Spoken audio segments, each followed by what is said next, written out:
અહીંયા સ્વાગત રેસ્ટોરન્ટની બાજુમાં લોન્ડ્રી હતી મારી. હું 40 વર્ષથી અહીંયા કામ કરું છું.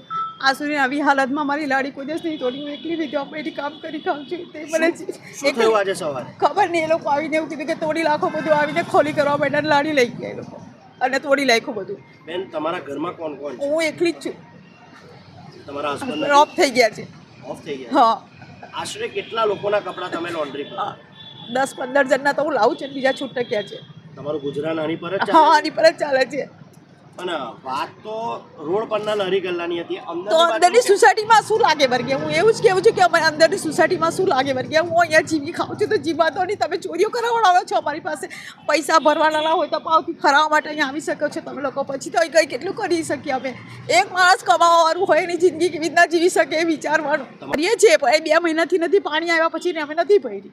બાકી ભરતા હતા વર્ષો? હા. કેટલા રૂપિયા લઈ જતા? મારી પાસેથી હું વિધવા હતી એટલે 500 રૂપિયા આપતી હતી મેં. પાવતી આપતા હતા? હા, આપતા હતા. પણ આ અંદરની બાજુ છે તો પણ કેટલું રોડની અંદર છે ને ઝાડની નીચે છે તો તમને શું નડે છે એવું કહેવા મતલબ માંગુ છું.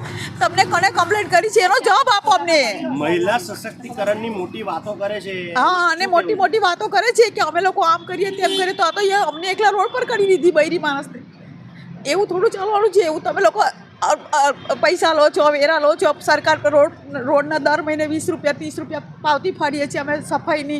500 રૂપિયા આ ભરીએ છીએ. તો પછી એના મતલબ એના શું જોવે છે એ લોકોને? અમને જીવવા દો ને શાંતિથી. હું એટલું બધું લઈ લીધું છે એમનું. શું નામ તમારું? અરુણાબેન.